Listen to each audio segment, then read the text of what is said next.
Hello everybody and welcome to another episode of the ToniSport Newsfeed. Today I'm back with a new video clip for you guys, and this time it will not be about working on a car, setting up a car or wrenching in general. So there will be no special tips about setups, about different techniques, or maybe about the newest and latest and greatest things which have been released on the market. In the future I will do some kind of special videos from time to time where I just talk a little bit about the RC racing scene in general, and especially about the great hobby and the sport we all love so much. Because I think there's so much to talk about and to share, especially to all the beginners who are completely new in this hobby.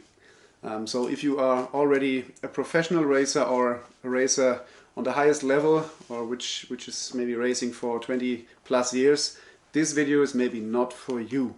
This video is made for people who are new in the hobby, who just getting started and who like to know a little more about the complete RC racing scene and what's going on behind the scenes, and especially about races and clubs and what it's all about. So I like to share a little bit of my experiences and knowledge which I gained in the last, 30 years since I started racing RC cars in 1994, I think.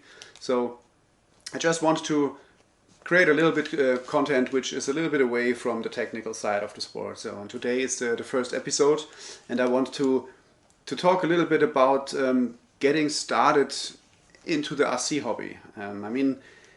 When you are already in this for a long time, you can for sure remember with what was your first RC car, when you got it. Was it a present for Christmas or for your birthday, or was it just happening by accident that somebody bought you a car and gave it to you as a present and you had no idea what it's all about? So there are so many different ways to get started, and I think for most people it is the same as it was for me when I was 13 years old or 12. I told my dad, hey, please buy me a radio-controlled car for Christmas, because a friend of mine, he's living on the opposite side of the street. He has a radio-controlled car and I want to play with him. So this was the case when I was young. And then we checked out where the next hobby shop was. It was not so far away, but back then there was no internet and you have to ask people. And then I got a Tamiya Bearhawk for Christmas in 1993.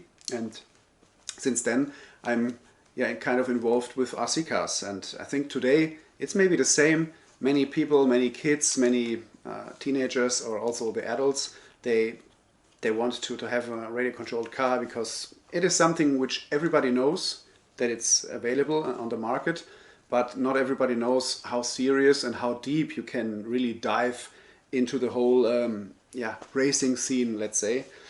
So there's kind of a way you have to go from getting started to maybe race at a European Championship or a national or a bigger event in your local area.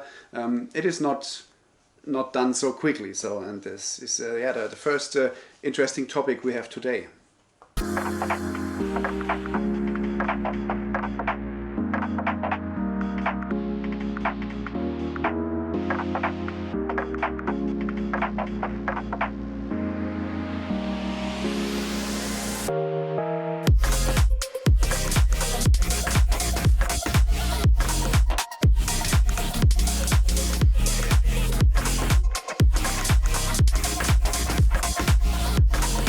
So I can still remember when I got my first car and my dad built it for me because I had no idea, and then we had been so happy when the car was driving on the street and everything was working fine. But after a couple of months I was a little bit bored of just driving up and down the street and maybe jump a little bit around in the garden, and then we drove to the hobby shop again to buy a faster motor and a battery with a higher capacity.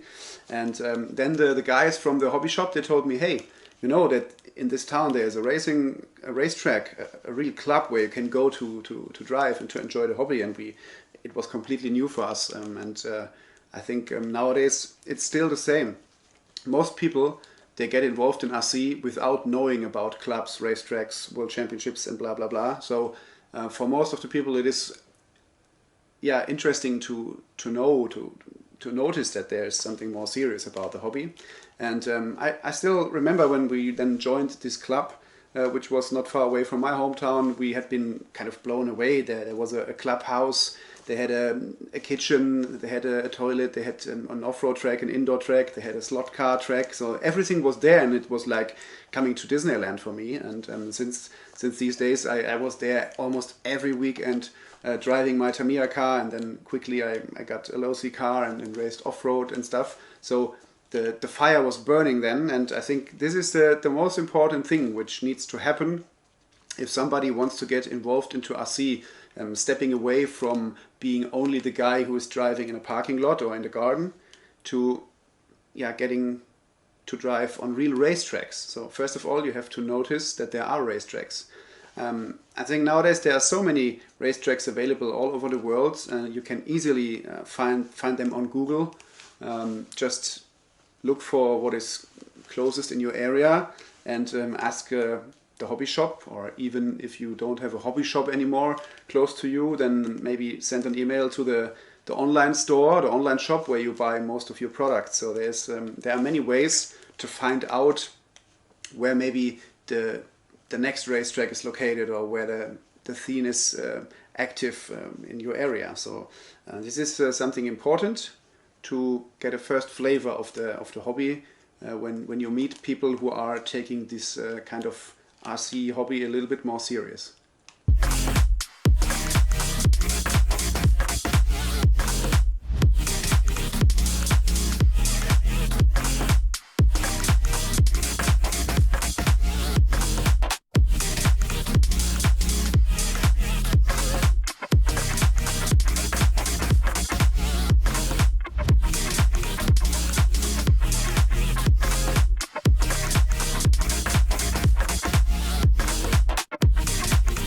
I also know that many guys they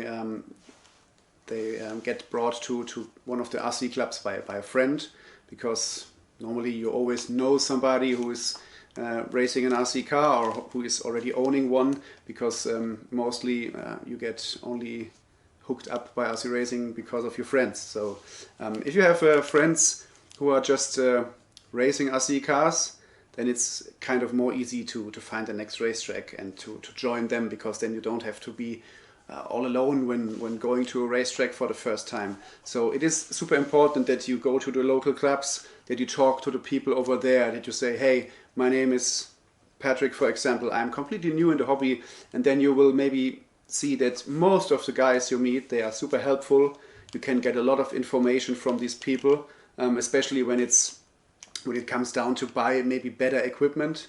You know, when you come there with your maybe cheaper version of an RC car which you have driven on the street, you quickly notice that there are products which are faster, looking better, which are more durable, which are super cool, and then you want to own them as well.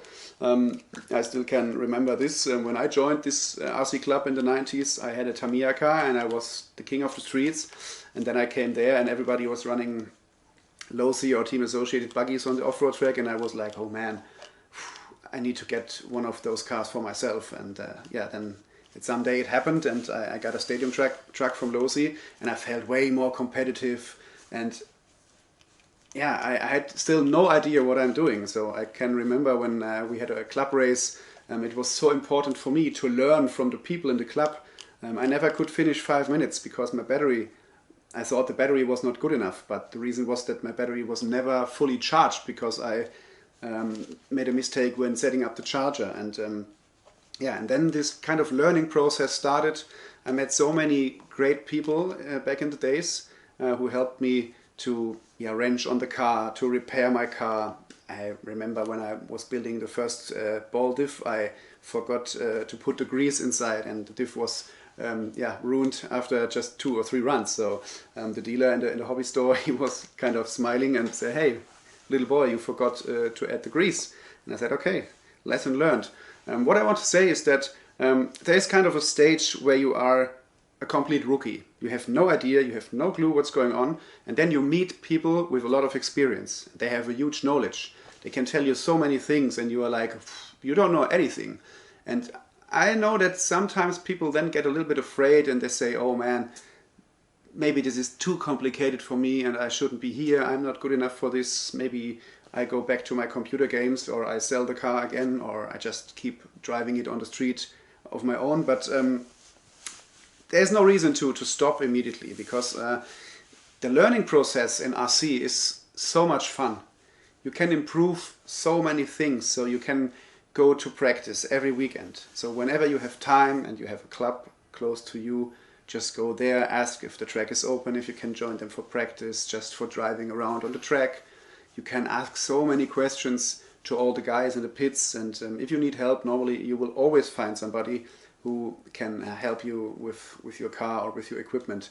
Especially then, as I said before, when you want to improve your own equipment, it is important to know some people who you can ask, because when you only ask Google or the internet, you will find so many products and you are quickly in kind of a jungle, and then people sometimes they buy 1 time, 2 times, 3 times the wrong stuff, and this is something which can become very frustrating at some point, because you always invest money, you go to the track again and the people tell you, hey, it's nice that you invested money, but what you bought is bullshit again. So this is something where you can easily prevent yourself from while talking to people on the track which you think that they are nice guys and that they have a kind of a good knowledge, that they maybe can drive around the track pretty decent or pretty fine. And these are the people you should try to stick to. And then yeah, it's easy to make friends on the track, to do the same as they do. And then you are already in this kind of process, learning about RC, practicing on the track. Then you, at some point, you will notice that your own driving will get a little bit better. As more you drive, as more you turn the laps every weekend on the same track, you will improve. And it doesn't matter if you are super talented or maybe only average or maybe not so much talent. Everybody is improving quickly at the beginning. And this is a very nice process. When you go home after a practice day and you say, hey mom, or hey dad, or hey my girlfriend or wife, today was great, I improved and I was faster than last time, or I found a better setup, or I was able to repair my car alone, nobody needed to help me. These have been the things which had been really cool back in the day when I was getting started in the hobby. And yeah, and then at some point you will maybe think about what's up next, because at some day you will also notice that some guys from your local club, they are going to races, or they race at a club race on your home track. This is something which is pretty cool, because then you notice, oh, there are real races, so they are fighting for positions, they are racing for trophies, for points, for glory, for whatever. And there's the next goal you have. Oh man, can I do this? Am I good enough to race next weekend on a club race? I think I'm not. And I think most people in the beginning, they really think that they are not good enough. And it is kind of normal, because you need to prove yourself on the track, to drive with other cars and to see the stress. So what I recommend is very easy. If you know that there is a race close to your hometown or maybe on your local track, just sign up and drive. Or if you really think it's too early, just go there on Sunday or on Saturday, whenever the club race is. Go there, buy yourself a coffee and a piece of cake or whatever, and just see what's going on. Just check out what the people are doing. It is kind of super interesting to see how a race in the world of RC is held, because normally it takes a full day, or some club races only maybe half a day. But it is interesting to see that there's kind of a practice hour before the club race. Then they do qualifiers, then they do finals, and you can just check out what's going on. Just ask the people about the system, how they count the laps with the transponders in the car, how the results will end in ranking lists, and all these things are also super interesting. And at some point you will see, okay, this is something I want to try out. Or you say, hey, maybe I'm not this kind of competitor, I just want to race RC cars for fun here on the track. This is also fine. There is no need to race other guys. There is absolutely no need. You can enjoy the hobby, you can have a great time every day on the track or on the street, on the parking lot, on the grass, on the dirt, on the gravel. There's no need to race against others. But if you once experience how cool it is and how much fun it is to compete against other guys on the racetrack, then you get quickly completely soaked up by this racing scene, and then you want to know everything about it. Oh, this race was here in my club. Where's the next race? Is there another track maybe in my surroundings? Where's the next track located? Can I go there also to practice on a different track? And then the people learn how big the world of RC can become, because there are so many tracks in Germany, in Europe, in the United States, in Asia, all around the world you can race RC cars. You just have to know where the tracks are located, and then you're normally always welcome. It doesn't matter which class you're running, just check out where the next track is located and you can go to experience many great places. But before you get to this point, traveling to races around the world, just concentrate on doing the club races for the first year or maybe more. This can be so much fun. You will get so many new friends when doing this. You will find kind of competitors where you can pinch at each other before and after the races. You can talk a lot of bullshit as well on the track. So it is not only about going there and being fast and learning all the time. No, it's just having a good time, enjoying the time out of office or out of work, out of home, whatever. Just to do what you want, to do what you like, to wrench on the car, to talk with others about the hobby, about new products, about how to drive better. And most people, they then start to understand what this sport is all about. It is not about buying a car and driving it fast on the track. It is also socializing. It's completely socializing. You will make so many friends because most of the RC guys, they are super cool, and you can just enjoy the time with your RC car on the track.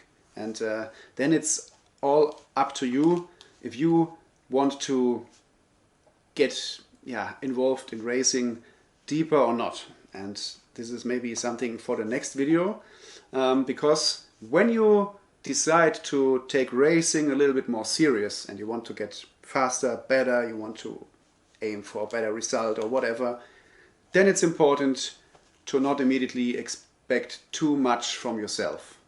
This is the end of the first video clip from this little series today. This was just the beginning. More will follow very soon. And then we will talk about how to become a better racer, how to deal with your own expectations, how to get your nerves under control, how to prepare for a big race day, what to think about before the race, after the race, how to reflect yourself. When should you be happy with the result and when not?